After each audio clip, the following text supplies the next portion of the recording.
Welcome to Christ Strong Ministries, where we teach you to release heaven. Like, subscribe, support this channel. Slap the subscribe button, slap the like, and the bell notification. Help out. Anyways, continuing on, let's talk about interfacing. So you are a Christian, okay? And you're at a different level of interfacing. What am I talking about? In John, Jesus says that the Father and I are one. And now that Jesus has died and we're called to be like Christ, our goal is to become one, just like Jesus and the Father are one. We are supposed to interface with God and become one with Him. Now, I'm going to focus more on the darkness side of it.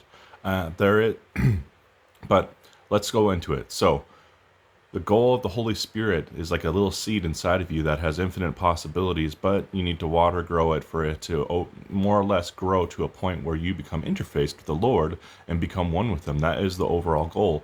On the other side, let me explain a little bit for the darkness side. So Satan is a fallen cherubim. He is not God. He's not a father or anything like that. He's not omnipotent and doesn't have one Holy Spirit. But people who there is active people out there who want to interface with Satan. They're very fully aware of who he is and want to interface him. But the Holy Spirit, one thing that Satan has a problem is he doesn't really have a Holy Spirit, which is just one spirit that inhabits a being. So he starts compromising somebody by putting unclean spirits who serve him inside of somebody. And one of the things is the more there is people that want to interface with him, and the more they want to compromise their life or give their life over to him and interface with Satan, he will start pouring more and more unclean spirits inside of them to the point where they are one. They literally are one desire, and that is the goal. On the other side of it, though, is really exciting, and let's focus on this. So I'm going to give you an example and kind of a visual example of how this process works.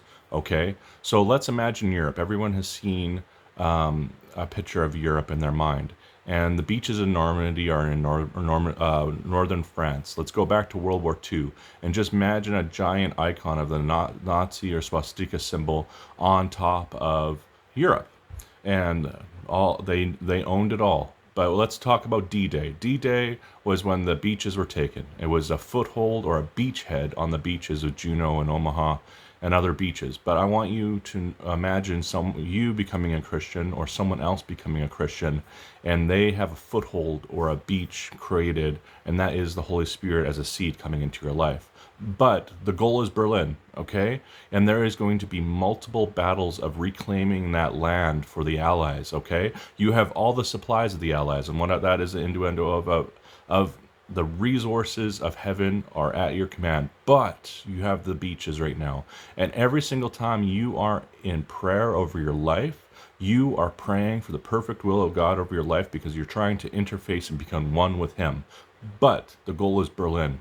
And it takes a while to get there. It takes momentum, consistency, and the whole goal of the enemy is they know they can't defeat the Allies, but if they can convince you to stop your momentum, they convince you to walk away and stop fighting to get to Berlin, they have done their job. And this is the whole thing, is that imagine every single time you're in prayer and you're trying to interface with the Lord, you are on your knees and you are actually fighting and getting in a different town, or you're actually fighting and getting Paris to the Rhine to Berlin.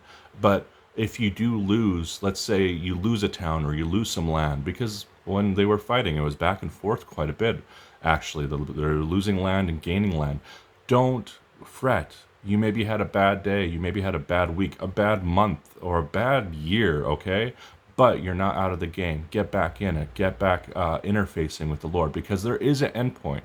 And I definitely can attest, there is an end point. There is a point where you can, just like Jesus said that the Father and I are one, you can say Jesus and I are one. And that is the end point. Berlin is the end point kind of thing. Keep in the fight. Keep interfacing with the Lord. That is our goal, because our goal is to become one, where we are one and the same, where you can actually start flowing in power on this world and releasing light. And that's what discipleship is all about, is showing people how to hear the Lord so they can interface with him. That's discipleship, so that they can become one with Jesus, and that they can actually start going out and discipling others to teach other people how to interface with God. So because we're all one body, one nation, and we all are one with the Lord. If you can understand that beauty, be blessed. Take care.